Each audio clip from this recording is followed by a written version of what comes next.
고난 당하는 것이 내게 유익이라. 이로 말미암아 내가 주의 율례들을 배우게 되었나이다. 주의 입의 법이 내게는 천천 금은보다 좋으니이다. 아멘.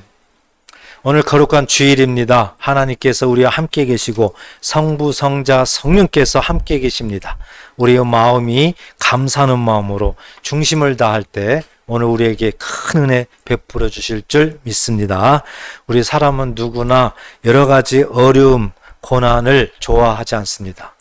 어찌 보면 가장 싫어하는 것이 우리의 삶에 어려움이 있는 거, 고난이 있는 거, 이런 것들일 것입니다. 아프고 싶어서 아픈 사람 없습니다. 또 실패하고 싶어서 실패하는 사람 없습니다. 그렇지만 우리가 인생을 또 이렇게 뒤돌아보게 되면은 아주 이상한 사실 하나를 발견하게 됩니다. 좋고 기쁘고 편안하고 이럴 때보다 정말 울 때, 그리고 실패할 때에, 이럴 때에 더 하나님을 가까이에서 만난다는 사실입니다. 그리고 이렇게 될 때에 지나고 보니까 믿음이 더 성장한다는 그런 사실입니다. 오늘 시편 기자도 우리에게 놀라운 고백을 던져주고 있습니다. 고난 당하는 것이 내게 유익이라. 여러분, 이 말은 상식적으로 이해가 가지 않습니다. 고난을 당하게 되면은 괴롭다, 힘들다, 이렇게 말해야지 당연한 말인데요.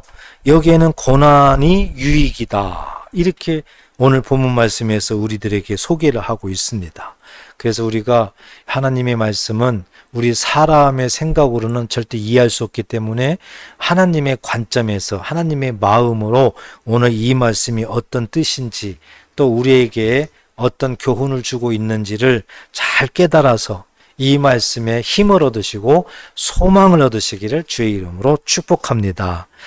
우리가 살다 보면 정말 어려운 일이 많이 옵니다. 순간순간 참 고난도 많이 오게 됩니다.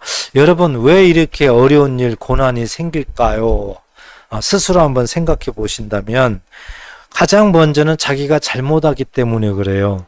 남한테 찾는 것이 아니라 내가 뭔가를 잘못하기 때문에 그런데요.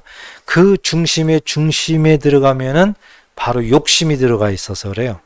욕심으로 인해서 결국에는 많은 어려움이 생기고 문제가 생기는 것입니다.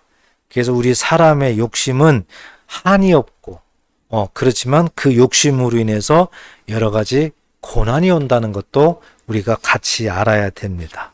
그리고 또 하나는 다른 사람에 의해서 고난이 올 수가 있습니다. 나는 아무 문제 없고 나는 가만히 있는데 다른 사람에 의해서 내가 고난이 찾아와서 나를 괴롭히는 그런 경우도 있습니다. 또 하나 우리가 신앙적으로 생각해 볼 수 있는 것은 하나님께서 하나님의 계획 가운데 하나님의 뜻대로 각 사람에게 주는 그런 고난이 있습니다. 그런 것도 우리가 잘 믿음으로 생각을 해야 됩니다. 이렇게 하나하나 세부적으로 살펴볼 그런 기회가 다음에 또 있을 것입니다. 그래서 이 고난이, 어려움이 왜 오는가, 이런 부분들은 우리가 이렇게 잠깐 생각을 하면 좋을 것 같고요. 오늘 본문 말씀에서 우리에게 정말 의미심장한 그 말씀에 집중하고자 합니다. 하나님께서 오늘 본문을 보니까 이 고난을 통해서 고난이 남기는 가장 큰 중요한 유산이 있다는 겁니다. 그것이 무엇일까를 우리가 알아야 된다. 그래서 말씀을 통해서 한두 가지 우리가 살펴보도록 하겠습니다. 먼저 하나는 이렇게 어려움, 고난을 통해서 하나님께로 돌아올 수 있는 통로라는 겁니다. 이 고난이 하나님께로 돌아오는 그런 통로가 된다는 거예요. 이것이 우리에게는 큰 유산이다, 큰 유익이다, 이렇게 성경은 말하고 있습니다. 71절을 다시 보게 되면 고난당하는 것이 내게 유익이라 그랬습니다. 여기에서 이 유익이라는 것은 가장 큰 유산이 있다, 가장 큰 유산이다. 그것이 무엇이냐? 하나님께로 돌아오는 통로도라는 거예요. 이 고난이라는 것이. 그래서 이 고난에 대해서 우리가 좀 여러 가지로 생각을 해야 됩니다. 우리 사람들은 평안하면 하나님을 잘 찾지 않습니다. 자기를 의지를 하게 됩니다. 돈이 많은 사람들은 하나님보다도 돈을 많이 의지하게 됩니다. 또 그리고 굉장히 건강하다 이런 사람들도 하나님을 찾기보다는 건강을 더 의지하게 되는 거예요. 또 자기 자신이 잘났다, 능력이 있다 이런 사람들도 하나님을 찾기보다는 자기의 능력을 더 의지하려고 합니다. 그렇지만 우리 사람은 일생 동안 그렇지 똑같지 못합니다. 좋은 일이 있으면 나쁜 일이 있고, 마치 산을 오르락 내리락 한 것처럼 우리의 인생길도 평탄한 길이 있으면은 굽은 길이 있고 험한 길이 있고 다 이런 거예요. 그래서 항상 건강한 것도 아니고 항상 돈이 있는 것도 아니고 그것이 우리 인생입니다. 그래서 우리가 평안을 의지하고 돈을 의지하고 건강을 의지하고 이런 것들이 어느 때가 되면 무너질 때가 있습니다. 우리 사람은. 이 무너지게 되면 그때서야 비로소 하나님을 찾습니다. 이게 우리 인생이에요. 굉장히 미련함을 우리에게 보여주고 있는 것이죠. 성경에서 이런 부분들을 찾을 수가 있어요. 하나님께서 이제 이스라엘 백성들을 가장 먼저 택합니다. 성경에 보면. 그래서 이스라엘 백성들을 선민으로 삼아요. 그런데 하나님이 왜 하필 이스라엘 백성들을 선택했을까? 그렇게 세계에 나라가 많은데 왜 이스라엘 민족을 택했을까? 이스라엘 민족이 정말 돈이 많았을까? 이스라엘 민족이 힘이 있었을까? 왜 택했을까? 성경에서는 우리에게 말씀합니다. 신명기 7장 7절에 보면 여호와께서 너희를 기뻐하시고 너희를 택하심은 이스라엘 민족을 얘기하고 있는 겁니다. 이스라엘 민족을 택하심은 너희가 이스라엘 민족이 다른 민족보다 수요가 많기 때문이 아니니라 그랬습니다. 수요가 많아서 택한 것이 아니라는 거예요. 반대로 보면은 적기 때문에, 약하기 때문에 택했다. 이렇게 말씀합니다. 너희는 오히려 모든 민족 중에 가장 적으니라. 뒤에 또 정답이 나오죠. 하나님이 보셨을 때 이스라엘 민족은 적고 약하고 너무 보잘것이 없었어요. 그러니까 자기 나라, 자기 힘으로는 어찌 보면 살 수 없는 그런 나라고요. 주변에 강대국들이 많기 때문에 이스라엘 민족은 앞길이 뻔했습니다. 그래서 하나님께서 그 약한 이스라엘 민족을 택해서 하나님께서 구별하셔서 하나님의 선민으로 삼은 줄 믿으시기 바랍니다. 오늘날 우리도 마찬가지입니다. 우리가 이제 어떻게 하다 보니까 예수님을 믿었어요. 그런데 잘못 생각하면 내가 발길을 예수를 믿으려고 발길을 옮겼다. 내가 선택했다 예수를. 내가 잘나서 이렇게 나에게 초점을 두면서 우리가 살아나가고 있어요. 그렇지만 절대 그렇지 않습니다. 하나님께서는 우리가 예수를 믿는다는 이 자체를 내가 너를 택했다는 거예요. 내가 너를 지명해서 불렀다. 성경은 이렇게 나옵니다. 그래서 우리는 연약합니다. 보잘것이 없습니다. 우리 힘으로는 살 수가 없습니다. 이러한 연약한 존재이기 때문에 하나님께서 저와 여러분들을 지명해서 택해서 예수를 믿게 하신 줄 꼭 믿으시기를 바랍니다. 그래서 예수 믿는 자들에게는 큰 선물을 줬잖아요. 우선 예수님의 십자가 보혈로 우리들의 모든 죄와 허물을 용서해 주셨습니다. 믿으십니까? 그리고 예수님을 믿는 자들에게는 예수 이름으로 성령을 보내서 성령을 선물로 주셨습니다. 이것은 말로 표현할 수 없는 크신 하나님의 은혜입니다. 그래서 그 성령께서 지금도 저와 여러분들과 함께 계시면서 우리들의 모든 삶을 동행하고 계신다. 이 놀라운 은혜를, 사랑을 우리에게 베풀어 주셨어요. 이스라엘 백성들이 그렇게 연약하지만 하나님께서 선민으로 삼으셔서 하나님의 나라의 그 은혜를 넘치도록 베풀어 주셨어요. 여러분, 이 자체를 생각하면은 우리 힘으로 하는 것이 아무것도 없었죠. 하나님께서 전적으로, 일방적으로 베풀어 주신 사랑과 은혜입니다.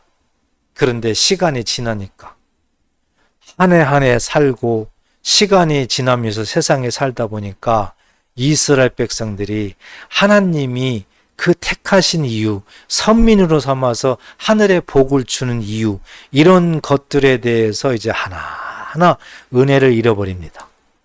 중요성도 모르고요. 그리고 초점이 세상으로 갑니다. 그래서 세상 것이 더 좋아요. 세상 것이 더 자유롭습니다. 하나님을 서서히 떠나가게 됩니다. 그래서 하나님을 떠난 이스라엘 백성들이 돼버렸습니다. 하나님께서는 선지자를 통해 가지고 내게로 돌아와라, 돌아와라, 돌아오지 않으면은 너희들에게 큰 어려움이 닥친다, 계속 말씀을 합니다. 그래도 하나님은 포기하지 아니하고 계속 부르짖게 합니다. 이스라엘 백성들이 돌아왔을까? 아닙니다. 돌아오지 않았어요. 그래서 하나님께서 결국에는 이스라엘 백성들에게 이제 고난을 줍니다. 고난을 주는 이유는 이스라엘 백성들을 무너뜨리려고 하는 것이 아닙니다. 깨닫게 하기 위함이에요. 그리고 하나님 앞에 돌아오도록 하기 위함이에요. 예레미야 15장 4절에 보니까 유다 왕 히스기야의 아들 므낫세가 예루살렘에 행한 것으로 말미암아 내가 그들을 세계 여러 민족 가운데에 흩으리라. 하나님이 선포하셨어요. 이스라엘 백성들, 특히 유다 족속들이 왕까지 하나님을 떠나요. 그리고 오히려 세상 것으로 가요. 그래서 세상의 우상들을 섬깁니다. 그리고 자기 자식들을 우상들에게 제물로 바쳐요. 불태워서 죽여요. 우상들에게 제물로 바치는 것은 불로 태워 죽이는 거예요. 그런데 하나님이 택한 선민들이 우상을 섬기면서 자기 자식들을 우상한테 제물로 드리고 이렇게 하면서 불을 태워 죽이는 거예요. 하나님께서 진노하셨습니다. 하나님께서 어떻게 하셨을까요? 보니까는 이제 흩어버리겠다. 흩어버리겠다. 세계 여러 민족 가운데 내가 흩어버리겠다. 하나님께서 선언을 하세요. 그래서 이 말씀대로 하나님께서는 그 당시에 강대국인 바벨론 나라에다가 이스라엘 민족을 흩어버렸어요. 포로로 잡혀가게 만들었어요. 여러분 가만히 생각해 보세요. 바벨론은 하나님을 아주 악하게 대하는 나라예요. 아주 사단한테 쓰임받을 수 있는 대표적인 나라입니다. 바벨론이. 그런데 하나님은 하나님을 잘 믿는 나라로 뭔가 이스라엘 민족을 이렇게 흩어버리겠다 그러면은 좋겠지만 악하고 악한 나라, 사단한테 쓰임받는 나라에 이스라엘 민족을 아예 보내버린 거예요. 예, 완전 사자굴로 보내버린 거죠.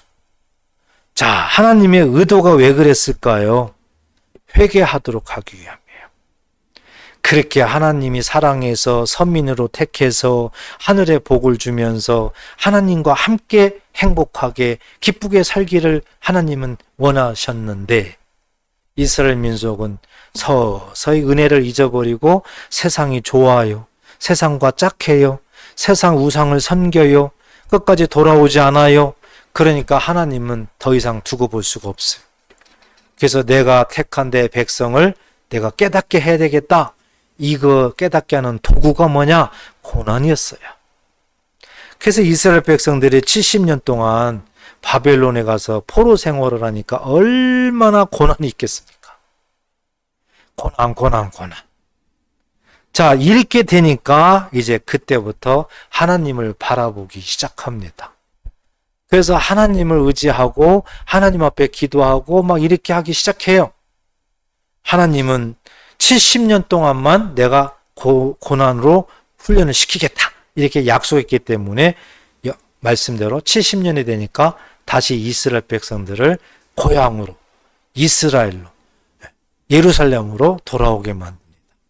이때 보니까 학사 에스라, 또 이 느헤미야, 이런 선지자들을 통해서 하나님이 엄청 회개 운동이 일어나게 만들어요. 바로 하나님은 고난을 통해서 이렇게 하나님께로 돌아오게 하는 그런 통로로 만들어 주셨구나. 이것을 우리가 알 수가 있습니다.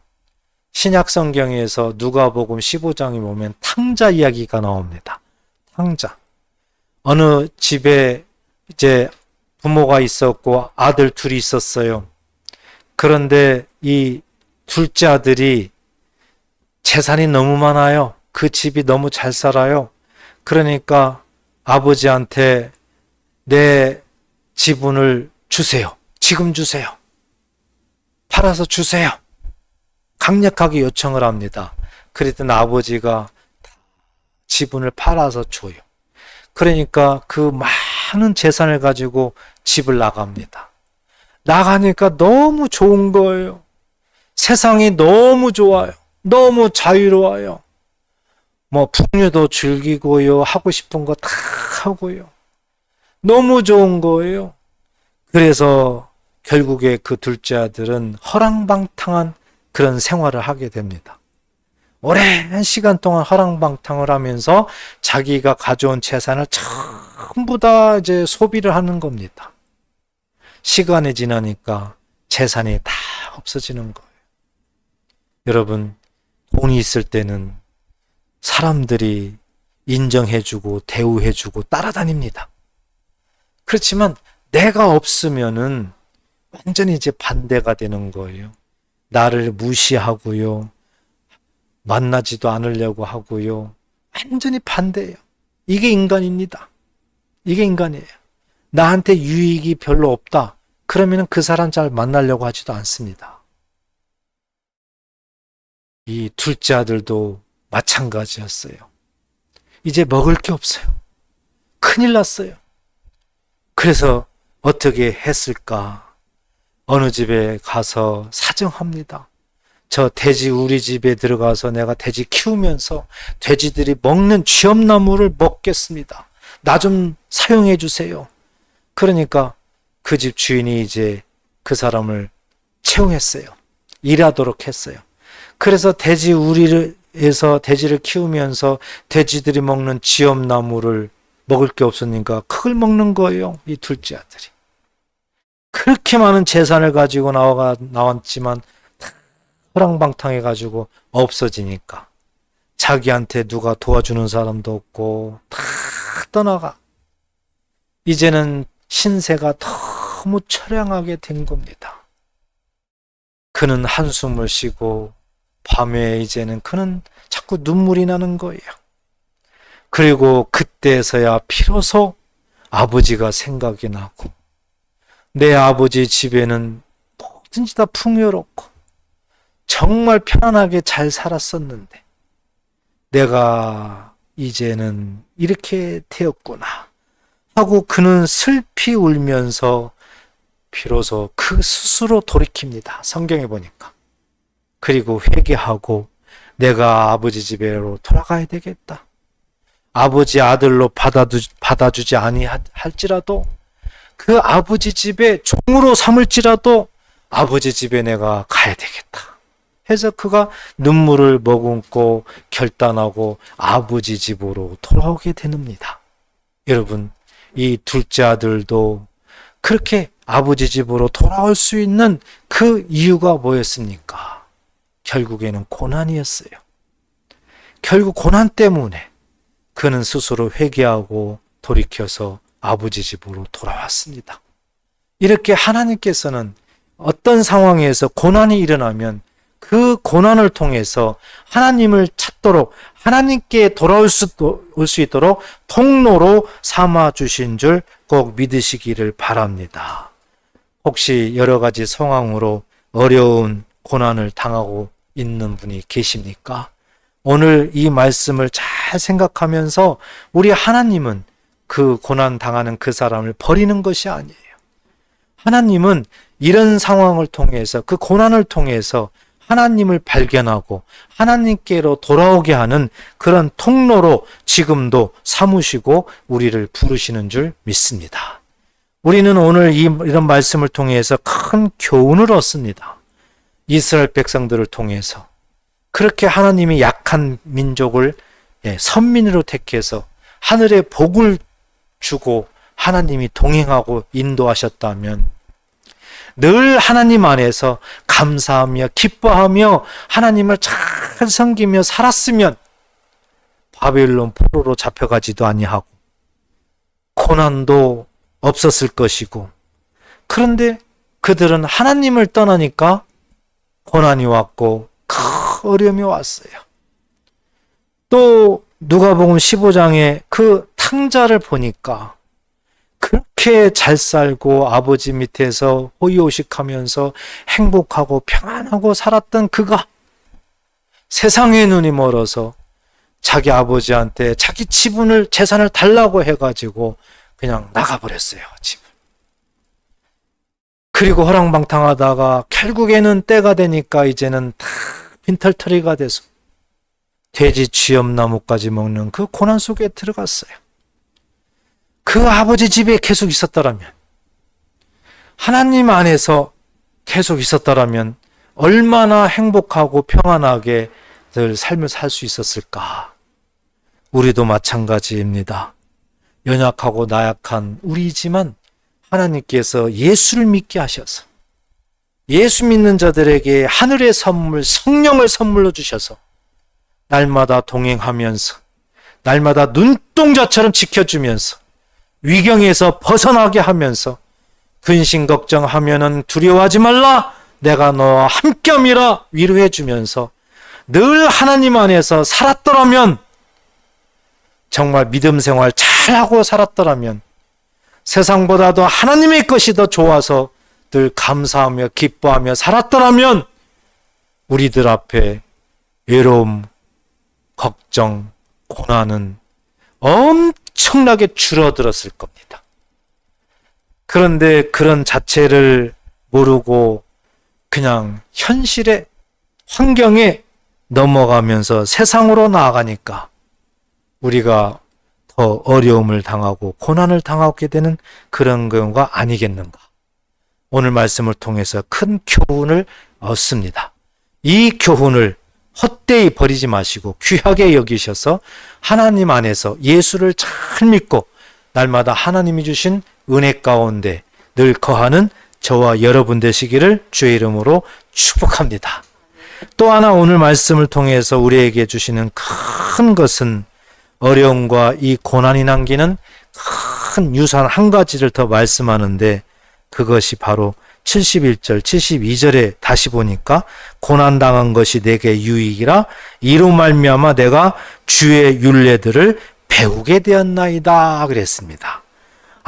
이 고난을 통해서 우리에게 큰 유익, 유산이 또 있는데 그게 뭔가 봤더니 하나님의 말씀을 배웠다는 거예요. 그리고 또 72절에 보니까 주의 입의 법이 내게는 천천금은보다 좋으니라 그랬. 그러니까 너무 귀하다는 것도 배웠다는 거예요. 정리하면은 고난을 통해서 하나님의 말씀, 주의 말씀을 배우고 그 말씀이 너무 귀하다는 것을 깨달았다는 거예요. 이것이 우리에게 주신 가장 큰 유산이다. 이것을 우리에게 말씀을 합니다. 여러분, 우리가 잘 알잖아요. 우리가 평안할 때 성경을 읽어보세요. 잘 귀에 안 들어오는 것이 너무 많아요. 편안할 때는 그냥 글자처럼만 보여요. 그런데 만약에 우리가 아플 때, 혹시 병실에서, 우리가 실패했을 때, 정말 그 어두운 데에서, 정말 마음에 근심 걱정이 있는 데에서, 정말 지푸라기다도 잡을 그런 심정 가운데에서 뭔가 하나님을 바라보면서 만약에 성경을 읽어보세요. 정말 다릅니다. 정말 달라요. 왜 그럴까요? 하나님 말씀을 머리로만 그런 배우는 것이 아니라 가슴으로 배우기 때문에 그래요. 정말 내가 사업에 실패했다든지 고난당했다든지 어떤 질병으로 굉장히 어려운 그런 나날을 보낸다면은 그때 하나님 말씀을 대하면은 머리로만 이제 그 글자를 보는 게 아니에요. 가슴으로 내려와서 마음으로 느끼게 되기 때문에 성경 보는 것이 다릅니다. 사도 바울도 그랬습니다. 하나님 앞에 정말 은혜 받은 사도 바울, 하나님의 큰 사역을 하고 있는 사도 바울에게도 이런 일이 일어났어요. 고린도후서 12장 9절에 보니까 나에게 이르기를 내 은혜가 내게 족하도다. 이는 내 능력이 약한 데에서 온전하여짐이라 하신지라. 그러므로 도리어 크게 기뻐함으로 나의 여러 약한 것에 대하여 자랑하리니 이는 그리스도의 능력이 내게 머물게 하려 함이라. 아멘. 사도 바울은 하나님 앞에 능력받은 자입니다. 사도 바울은 하나님의 모든 것을 정권을 가지고 세상에 나가서 하나님을 대변하는, 복음을 전하는 사도였어요. 그런데 사도 바울에게도 보니까 병이 있었어요. 학자들에 의하면 이제 눈이 안 좋았다는 거죠. 눈병이에요. 그래서 하나님 앞에 늘 기도했습니다. 하나님, 이 병을 없애주세요. 없애주세요. 그때 하나님께서 말씀하는 게 뭡니까? 내 은혜가 내게 족하다 하면서 내 능력이 약한 데서 온전해진다. 네가 약할 때 하나님의 능력은 온전해진다. 네가 어딘가 약해서 그 상황에서 하나님을 매달리고 하나님 바라보고 기도하고 말씀 보고 그럴 때 하나님의 능력이 너한테 나타남으로 말미암아 너가 강해진다는 거예요. 이걸 반대로 얘기하면 너가 편안해서 아무 하나님 앞에 도움도 구하지 않고 네 생각대로 한다면 분명히 하나님은 멀리 자꾸 떠나가게 되는 거고 나중에 그렇게 되면은 심각한 고난이 오게 되는 거고 이걸 우리에게 말씀하고 있는 거예요. 사도 바울도 그래서 정말 내가 고난당할 때 내가 기도하면서 하나님 앞에 간구할 때 그때 정말 하나님께서 나에게 은혜를 주신다. 그래서 약할 때 강함이라는 것을 하나님이 우리에게 보여주신 줄 믿습니다. 오늘 본문에서도 그래서 고난이 내게 유익이라. 이로 말미암아 여호와의 율례를 배웠다. 그리고 가장 귀하다. 우리에게 이렇게 말씀을 하고 있어요. 어느 한 원로 목사님이 이런 고백을 했습니다. 성경에서 가장 많이 밑줄 치면서 읽었던 때는 병원에 입원했을 때라는 거예요. 병원에 입원했을 때라는 거예요. 건강할 때는 그냥 말씀이 그냥 지나쳐갔던 것들이 너무 많았다는 겁니다.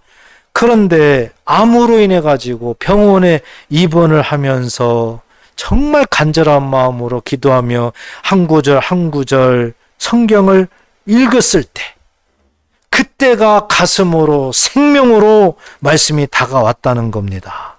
그때가요. 그래서 그는 이렇게 고백을 했습니다. 병은 나를 약하게 만들었지만 말씀은 나를 강하게 만들었습니다. 하고 그는 결국에는 고백을 했던 것입니다. 우리도 마찬가지예요. 우리가 어렵고 힘들고 정말 근심 걱정 많고 고난이 있을 때 그때 하나님 앞에 돌아오면서 간절한 마음으로 말씀을 읽으면 선명해집니다. 편안할 때는 그게 잘 안 되는 거예요. 그래서 오늘 말씀에서 이 고난이라는 것이 이렇게 아무것도 아닌 게 아니다는 거예요. 가장 우리에게 큰 유산이라는 거예요. 그 유산이 두 번째 뭐였는가 봤더니 하나님 말씀을 배우고 그 말씀이 그렇게 귀하게 여겨진다는 거예요. 우리에게도 이런 은혜가 있기를 축복합니다. 로마서 8장 18절에도 생각컨대 현재의 고난은 장차 우리에게 나타날 영광과 좋게 비교할 수 없도다. 얼마나 하나님께서는 이 고난을 통해서 우리에게 큰 유산이 중요한지 귀하고 귀하다는 것을 우리에게 강조를 하고 있습니다. 사랑하는 성도 여러분, 인생은 돈으로 다 살 수 있다 생각할 수 있습니다. 그런 사람들이 많습니다. 그렇지만 돈으로도 살 수 없는 것들도 많이 있습니다. 건강을 돈으로 살 수 있습니까? 없습니다. 평안을 돈으로 살 수 있습니까? 없습니다. 많습니다. 돈으로 살 수 없는 것들이. 정말 살 수 없는 것이 바로 구원이에요. 구원은 예수님을 믿어야만 구원을 얻습니다. 믿으십니까? 그래서 오직 하나님의 말씀만이 우리들의 무너진 마음을 일으킬 수가 있습니다. 우리의 절망을 소망으로 바꿔줄 수가 있는 것입니다. 우리들이 정말 죽음 앞에서도 평안을 얻을 수 있는 것이 하나님의 말씀인 줄 믿습니다. 우리는 예수님 때문에 구원을 받았습니다. 우리의 모든 죄와 허물을 다 담당하시고 우리를 구원하시기 위해서 십자가의 죽으심으로 그 십자가 도로 말미암아 우리를 구원했기에 우리가 이 십자가의 도를 믿을 때에 우리들의 인생은 역전이 되고 회복되고 생명의 역사가 일어나는 줄 꼭 믿으시기를 주의 이름으로 축복합니다. 오늘 본문 말씀을 정리합니다. 비록 한 줄이지만은 오늘 말씀을 묵상해 보니까 우리에게 큰 소망이 주어지는 거예요. 정말 하나님이 돈으로도 살 수 없는 가장 큰 값진 유산을 우리에게 주는 거였습니다. 뭐였습니까? 고난은 하나님께로 돌아오는 통로였다는 거예요. 뭐였습니까? 이 고난은 하나님의 말씀을 배우고 또 그 말씀을 가장 귀하게 여기는 하나님의 은혜였다는 것입니다.